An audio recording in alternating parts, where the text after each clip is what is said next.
Okay, so I was walking this morning and I was thinking about the advice that I've been given throughout my life and like whatever stood out from individuals.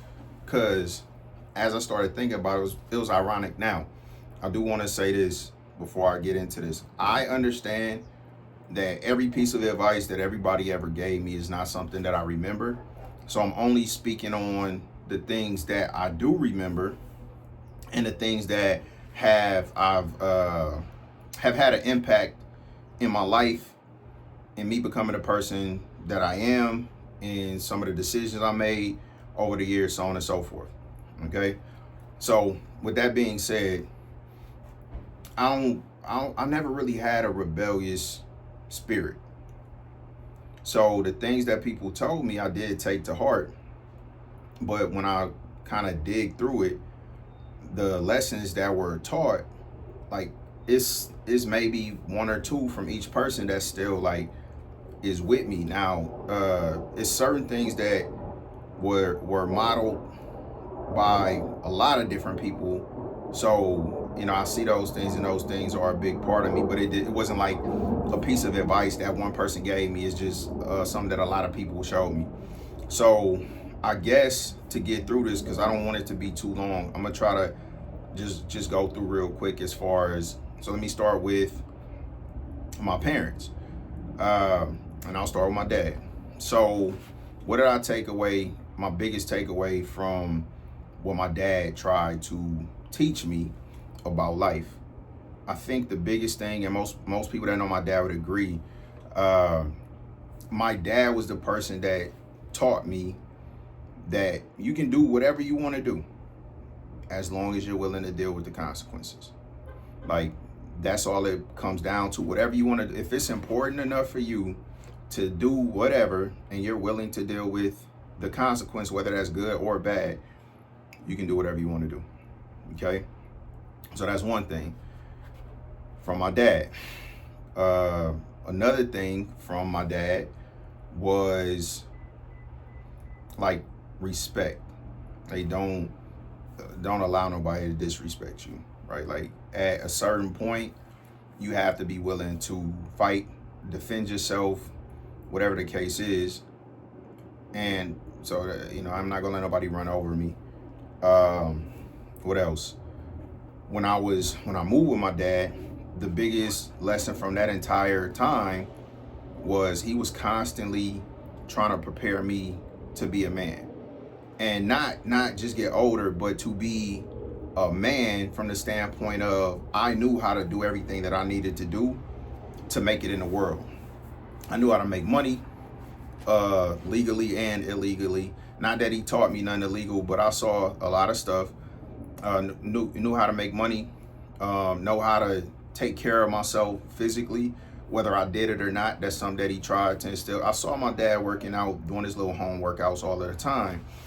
Um, what else? Uh, oh, how to cook, clean, just basically how to take care of myself. My dad's lesson that he was really trying to instill in me is that I need to be able to rely on myself. Everything I shouldn't for everything. I shouldn't have to rely on a woman to do anything to take care of me. Now, with that being said, fuck that.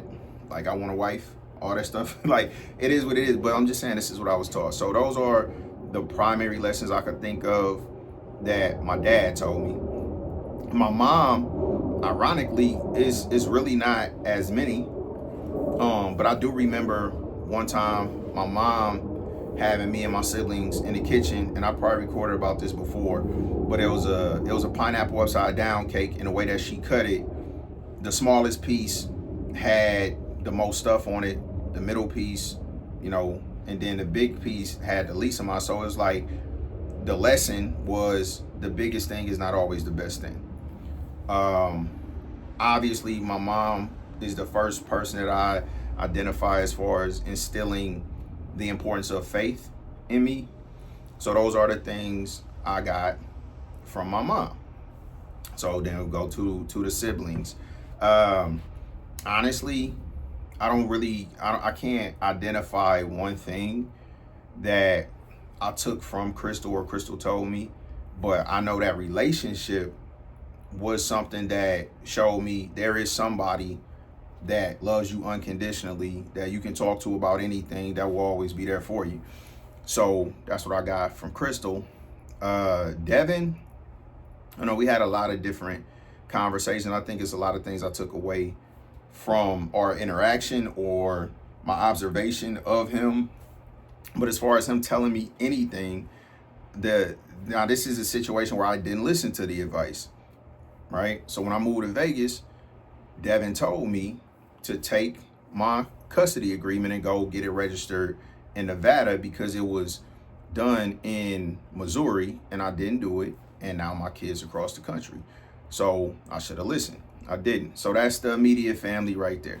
So we'll branch out to the grandparents. And I'll start with Teresa. So the thing that stands out the most with her was the power of prayer and belief in God and upholding your end of whatever. So my grandma, she was married to somebody, my grandpa Ike, and I mean he just wasn't doing right, which a lot of the older men just wasn't trying to do right. That's the reality. That's what was modeled. All of them was running the streets. All of them drank, all this different stuff. But my grandma, I don't know how old I was, but I had to be in high school. And my grandma had a conversation with me, just telling me, basically, she probably know what I see or what I think about the dynamic, but she made a deal with God a long time ago that as long as she remained faithful to her vows, that he would protect her regardless of whatever my grandpa Ike did. So that's something that stuck with me, and I carried that mentality of not to worry about what other people do, but as long as I stay within my faith and do what I know I'm supposed to do based off my relationship with God, then everything will be all right. I'll be protected. I feel like that's played out. I'm trying to think. So let's go to Maybell. So my grandma, biggest thing she taught everybody, save money. Like that was her message, save money. And I understand that because, you know, she came from humble beginnings, but she taught me that and I did that. I saved a lot of money. I saved money, but the problem with saving money is as soon as something happens, you spend it. So was it good advice? Yes. Was it the best advice? No, but it's advice that I took. My grandfather, it was a lot of little stuff. I remember the first day I moved my grandparents, I came upstairs. My grandfather is in the kitchen to the right. I'm heading out the door to the left. He like, boy, I ain't sleep with you. I ain't know what he was talking about. But then he told me, you know, you speak to people. So that was my grandfather didn't have to tell me a lot of stuff a lot of times. He would explain whatever to me, and then that would be it. So, you know, speak to people. Now, that's crazy. I was in high school, and, like, I remember this because it wasn't a thing. I probably was very respectful as a kid, but nobody ever really highlighted that. Hey, the first time you see somebody, speak to them. So something simple. I was washing dishes one day. I don't remember how I was doing it. I just remember I wasn't doing it a way that he felt like was smart or efficient. So that was another example. He like, hey, you working hard, but you're not working smart. So little things like that. Work hard, not smart. I mean, work smart, not hard. Look people in their eyes when they talking to you. My grandfather taught me a lot of that stuff. I listened to all of that stuff. My grandfather taught me to conduct myself a certain way with the police so that I wouldn't find myself one of these people ending up a victim because of my mouth or my attitude, my demeanor, or whatever. He taught me that. My grandfather taught me a lot. So he gave me a lot of different advice. Then let's go to aunts and uncles. So I'll start with my Uncle Keith. My Uncle Keith told me they don't punish you for doing crime. They punish you for getting caught. Now, whatever people think about that, it's true. And it really is true. But I don't know if that was the best advice. But at the end of the day, that's the advice that he gave me. And man, I love my uncle so much. He was always there. But as far as advice, I think that's the thing that stands out the most. He just told me basically like, you know, if you do something illegal, you don't get in trouble for doing something illegal. You get in trouble for getting caught. My Uncle Glenn, unfortunately, he has contributed a lot to the disconnect between me and Devin, because my Uncle Glenn was one of the people, and he's not the only one, but it just stood like when I was an adult in the situations where it actually mattered, you know, my Uncle Glenn was trying to look out for me because he basically saw Devin trying to get over on me. At least that's how he felt. That's how other people felt. But he tried to look out for me. Also, when I ended up being out of work for the first time, he was the one who told me about unemployment. Like, hey nephew, call this number, whoop-de-wop. So I listened to that. So that's pretty much what I got from my Uncle Glenn. My Aunt Joyce, I can't really say anything. And that's not to say she's not a good person, just like she really wasn't around to offer me no advice. My Uncle Will, we didn't have a good relationship at all. But I think as an uncle, you know, he still felt the same type of responsibility that I feel as an uncle, even if we never developed a close relationship. I remember when my Uncle Will first either heard me rap or read some of my poetry or whatever, he was the one person that his thing for me was, nephew, pursue that. Like, don't take it for granted. Don't put it off. It don't matter if nobody believe in you. It don't, like, because that's a gift and it's not always going to be there.